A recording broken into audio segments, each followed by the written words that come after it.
할렐루야. 하나님의 은혜가 오늘도 함께하기를 간절히 바랍니다. 오늘 먼저 1절 말씀부터 보면은 이 땅에 사는 인생에게 힘든 노동이 있지 아니하겠느냐, 그의 날이 품꾼의 날과 같지 아니하겠느냐. 이 힘든 노동이라고 하는 것은 고된 종살이를 표현하고 있는 거예요. 그 날이 품꾼의 날과 같지 않겠느냐. 이 인생을 살아가는 이 한 날 한 날이 마치 품꾼과 같다. 그게 인생이 아니겠냐 라는 얘기를 해요. 그러면서 그의 삶을 힘든 노동, 그 다음에 품꾼이라고 표현하고 있음을 보게 되어져요. 그 다음에 2절에 종은 저녁 그늘을 몹시 바라고 품꾼은 그의 삭슬 기다리나니, 종은 하루 일과가 끝나기를 기다린다는 거예요. 빨리 끝나야 되는데. 그 다음에 품꾼은 그의 삭슬 기다린다. 언제 돈이 나올까? 언제 대가가 나올까? 언제 월급 받을까? 이거 기다린다는 거예요. 그러면서 3절에 이와 같이 내가 여러 달째 고통을 받으니 고달픈 밤이 내게 작정되었구나. 지금 이렇게 고통당하고 있는 것이 여러 달이라는 거예요. 지금 이 욥은 어떤 상태예요?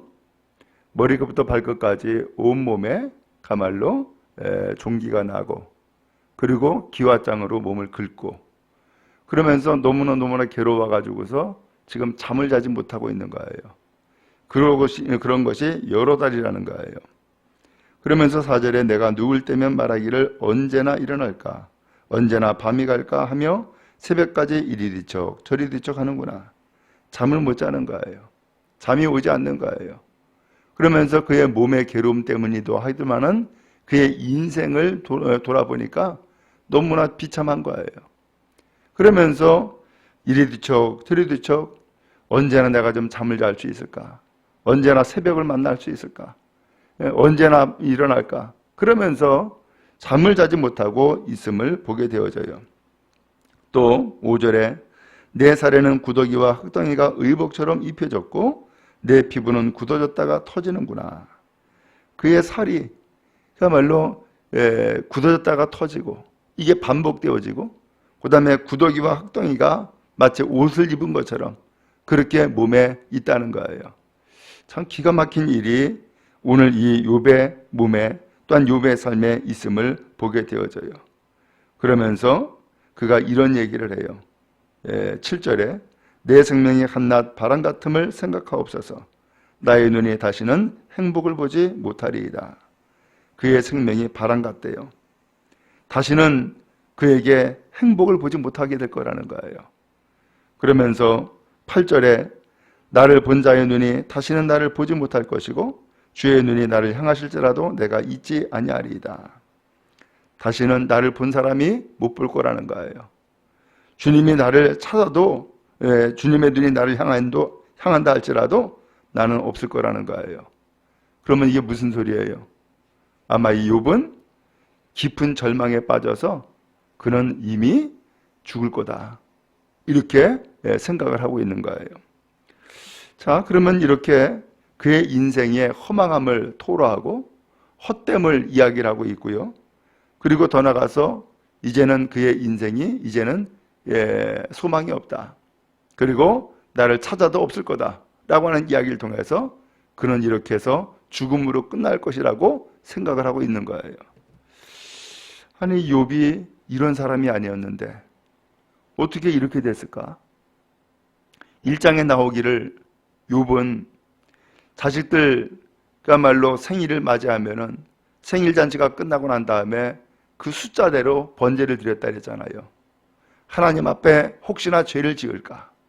그러면서 늘 조심하는 마음을 가지고서 그렇게 하나님 앞에 예배했던 그런 사람이었잖아요. 그리고 더 나가서 그는 당대의 최고의 갑부였단 말이에요. 자식들도 10명이나 되어가지고 다복했고, 종도 많았고, 재산도 많았고, 그리고 또 믿음도 좋았고, 이러한 사람인데 지금은 이게 완전히 꼴이 아닌 거예요. 도대체 이게 어떻게 된 걸까? 그리고 왜 이렇게 그는 비극적인 생각을 하고 절망적인 생각을 하면서 그의 인생을 한탄하는 자로 바뀌었을까? 오늘 여기에 중요한 전환점이 하나 있었어요. 알죠? 하나님이 이 욥을 자랑을 했어요. 사탄 앞에서. 그리고 이 사탄은 이 욥을 시험하게 하나님이 허용을 했어요. 그래서 처음에는 재산 다 날아가고 자식 다 죽고 그 다음에는 그의 몸이 병들게 되고 그리고 이제 친구까지 찾아왔는데 오늘 여기까지 오다 보니까는 그의 인생을 지금까지는 누가 주관하고 누가 돌봤어요? 하나님이 주관했고 하나님이 돌봤던 거예요. 근데 잠시 그 인생을 사탄에게 허락했어요. 그래, 네가 한번 시험해봐라. 그리고서는 하나님이 허용을 해가지고서 사탄에게 허락을 하다 보니까 이 욥이 비참한 나락으로 떨어지고 만 거예요. 오늘 여러분, 그런 의미에서 오늘 이 욥이 과거에 그렇게 복되게 살고 하나님의 은혜 가운데 살고 했던 그 모든 삶은 누가 있었어요? 하나님의 돌보심이 끊임없이 있었구나라는 것을 알 수 있어요. 하나님의 돌보심의 손길이 잠시라도 끊어지면 혹은 잠시라도 그 손을 놓으면 이와 같이 악한 것이 이 인생을 휘몰아치고 있구나 라는 것을 볼 수 있어요. 여러분, 그런 의미에서 지금까지 혹시 여러분 잘 지냈습니까? 평안합니까? 그리고 하나님 앞에 늘 은혜를 힘입었습니까? 그렇다면은 하나님의 돌보심이 오늘 우리에게 끊임없이 이어졌었구나라는 것을 다시 한번 깨달을 수 있는 것입니다. 그런 의미에서 늘 감사하시고 늘 하나님 앞에 참으로 복된 삶을 살아가는 은혜가 여러분 모두에게 임하기를 주님의 이름으로 축원합니다.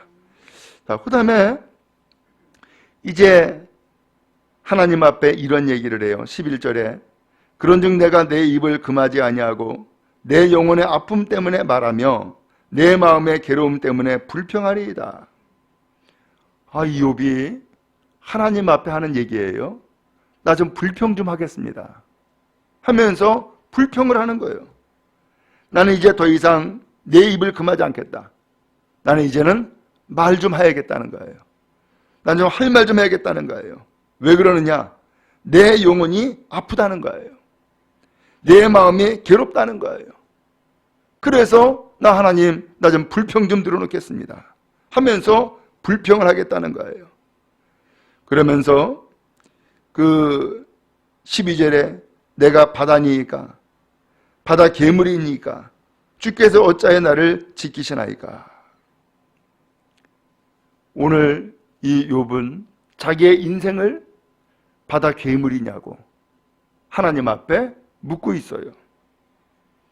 그러면서 왜 하나님이 나를 이렇게 지키십니까? 라고 했는데 여기 지킨다라는 것은 감시합니까? 라는 얘기예요. 하나님 내 인생을 왜 이렇게 감시합니까?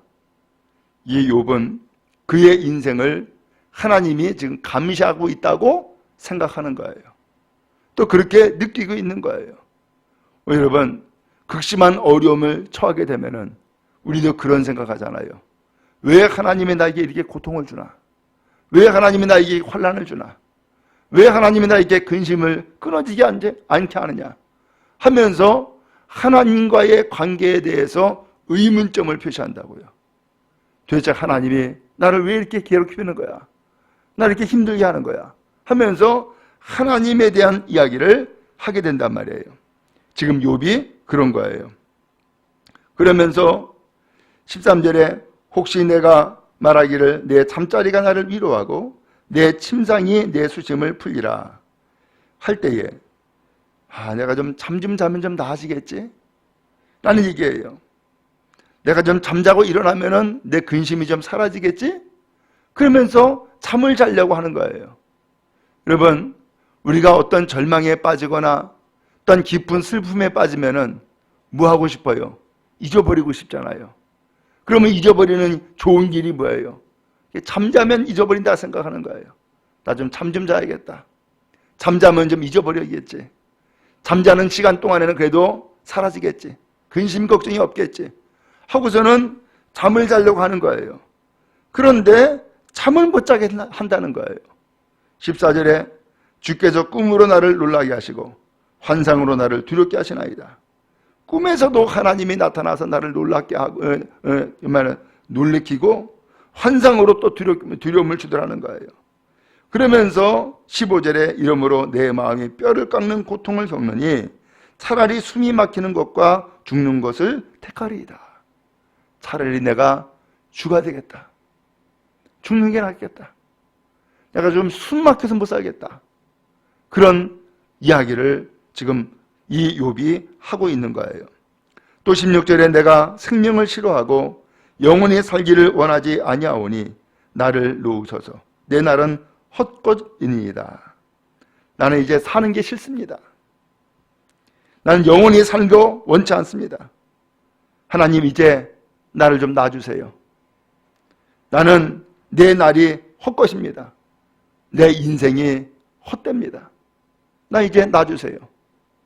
내가 차라리 죽는 게 낫겠습니다. 하면서 하나님 앞에 하소연을 하고 있는 거예요. 이제 고통이 극심하면은 이제는 어떻게 돼요? 하나님이 나를 돌봐주신다는 것, 하나님이 나와 함께 한다는 것, 혹은 하나님의 나를 지키신다는 것, 이것이 이제는 감사가 아닌 거예요. 이제는 귀찮아져요. 이제는 싫어지는 거예요. 그러면서 이 욥이 이야기하는 것처럼 하나님 제발 좀 나 좀 놔주세요. 제발 좀 나 좀 놔주세요. 차라리 죽게 내버려 두세요. 차라리 죽여주세요. 내 인생은 쓸모가 없습니다. 나는 살맛이 안 납니다. 차라리 이렇게 사느니 죽는 게 낫겠습니다. 하면서 온갖 불평을 다 내놓게 되죠. 오늘 여러분 그렇습니다. 오늘 우리가 고난이 너무나 극심하면은 이제는 예수 믿는 것도 싫어지는 거예요. 예수 믿는 것도 이제 귀찮아지는 거예요. 교회 왜 나가? 다 나가도 뭐 좋은 일도 없더구만. 이런 생각을 하는 거예요. 그러면서 이제는 하나님과의 관계까지도 이게 문제가 되어버리는 거예요.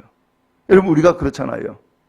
평안할 때는 예수 믿는 거 좋아요. 즐거워요. 기뻐요. 근데 이 고난이 극심해지게 되면은 이제는 예수 믿는 것, 하나님이라고 하는 그 존재 자체도 이제는 멀어지고 싶고 싫어지고 이제는 생각하고 싶지 않고 이런 일까지 벌어지게 된단 말이죠. 지금 욥이 그런 거예요. 오늘 여러분 이 욥이 그런데 참 놀라운 것은 20절에 이런 얘기를 해요. 사람을 감찰하시는 이요 하면서 하나님을 표현하기를 사람을 감찰하신다라고 표현했어요. 앞에서는 지키신다라고 표현했는데 감시라고 표현했죠. 여기서는 감찰이라고 표현을 했어요. 이 감찰은 그야말로 감시라고 여겨진 거예요. 그런데 오늘 하나님은 우리를 감시하시는 분이 아니라 오히려 하나님은 오늘 우리를 돌보시는 하나님이신 거예요.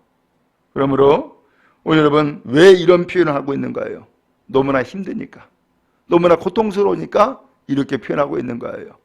오늘 하나님은 그런 면에서도 아하, 끊임없이 이 욥이 하나님이 나를 가말로 감찰하시는구나, 끊임없이 하나님이 나를 놓지 않고 있구나 라고 하는 것을 느끼고 있는 거예요. 여러분 그렇습니다. 오늘 우리는 고통 가운데서도 한 가지 희망이 있다면 그것은 하나님이 나를 떠나지 않더라라고 하는 거예요. 끊임없이 나를 감찰하시고 돌봐주시더라는 거예요. 그러면 의미에서 오늘 고통은 우리의 인생의 끝이 아니고 우리의 인생의 잠시 한 부분인 거예요. 왜 고통을 주실까요? 이 욥이 이런 고통을 당하는 것은 사실은 그의 믿음이 하나님 앞에 인정받았기 때문에 이 고통을 당하고 있는 거예요. 그런 의미에서 오늘 우리는 역설적인 생각을 우리가 가지고 있어야 돼요. 여러분 고통이 극심한가요? 혹시 그들의 기도의 제목이 끊임없이 이어지고 있나요? 정말로 환란이 끊임없이 이어지는 삶을 살고 있나요? 그렇다면 하나님께서 오늘 우리에게 끊임없이 관심 갖고 우리를 돌보시고 있다고 하는 하나의 증거가 되기도 해요. 그런 의미에서 용기를 얻고 힘을 얻는 여러분 다 되기를 간절히 바랍니다. 하나님이 오늘 우리에게 끊어버리시면은 우리의 인생은 그것으로 끝나는 거예요. 더 이상 하나님 안 찾아요. 그리고 절망의 깊은 구덩이에 들어가고 말아요. 그리고 더 거기에서 헤어나지 못하게 돼요. 그러나 하나님의 돌보심이 끊임없이 이어지게 되면은 하나님 앞에서 이런 불평이라도 하소연이라도 하고 있는 거예요. 그것은 뭐냐? 하나님과의 관계가 아직까지 이어지고 있다고 하는 것을 반증하는 거예요.